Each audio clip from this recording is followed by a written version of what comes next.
report that just came out this week from the Centers for Disease Control and Prevention's National Center for Health Statistics. For 25 years, there has been a steady decline in infant mortality in America. The infant mortality is broadly described as babies dying at or soon after birth. Last year, well, the year before last, 2022, the first Dobbs year, and by the way, in Texas, where an estimated 24,000 women have been raped and impregnated in the last year and can't get abortions. In Texas, they had banned abortion even before 2022. I believe it was the end of 2021. It might have been early 2022, but I'm pretty sure it was late 2021. So you had, one large state with a huge population that had already banned abortions. So we saw a 3% increase in infant mortality. And what's interesting is that this hit white women harder than it hit black women, which is extremely unusual. Black women have about 3 times the infant mortality rate of white women.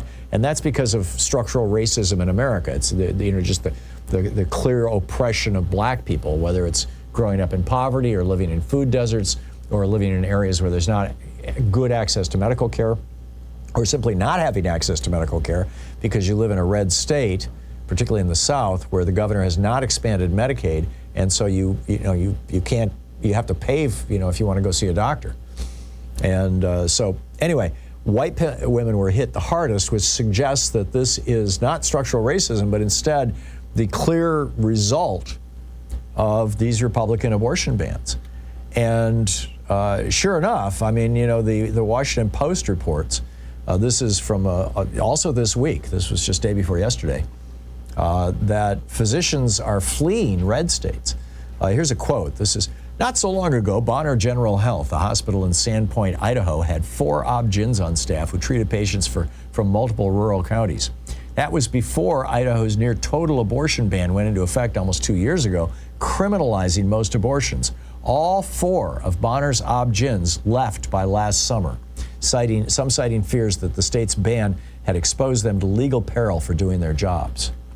If a woman comes in and she needs an emergency abortion, you go to the ob-gyn, the labor delivery department to do that. There's nobody there anymore. They shut down that entire department. Women have to go like 100 miles away to another hospital, or I believe actually the nearest one was like 40 some odd miles, if I'm remembering the article right.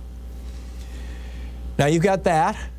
Then you got J.D. Vance and Ted Cruz both demanding of Javier Becerra that he undo the rule that says that police can't just walk into a doctor's office and demand the menstrual records of young women so that they can see if they've missed a period and might be pregnant, and then, get their period back a few months later, and it's like, oh, that woman got an abortion, so we can go investigate her.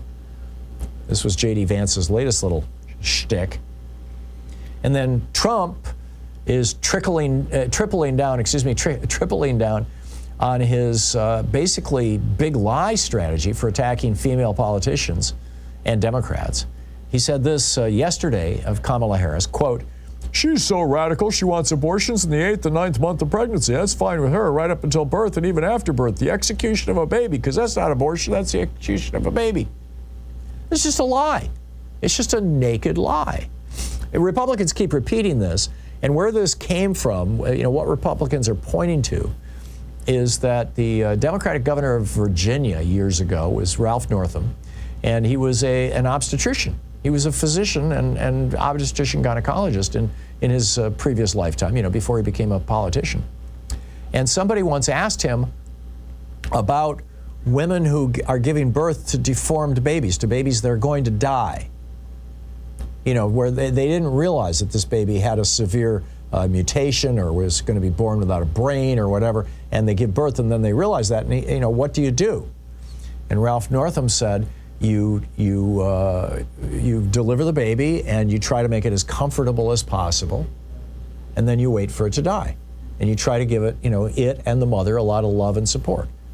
You can go back and look up the quote. I'm not reading the quote verbatim, but essentially that's what he said. He didn't say you kill the baby. He said you wait for it to die. And that became this Republican meme of Democrats want abortion even after a baby is born. This is how sick and twisted and weird just absolutely weird these people are in this, insane obsession about this. And I mean, and it's really part of a larger Republican worldview. And that larger Republican worldview is that they don't want women in the workplace. They don't want women in politics. That's why there are more than twice as many Democrats who are women in the House and the Senate as there are Republicans who are women.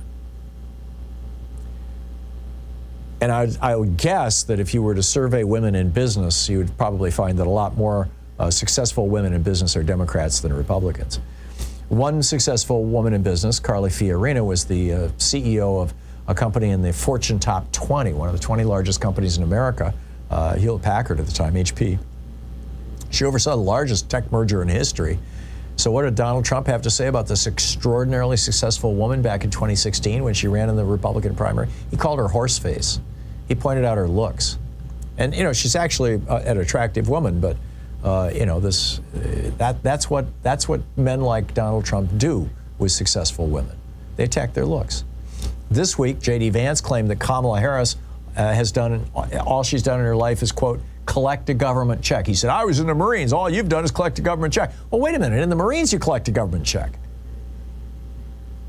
Anyhow, he erased her entire career, as an extraordinary district attorney, as an attorney general, as vice president of the United States.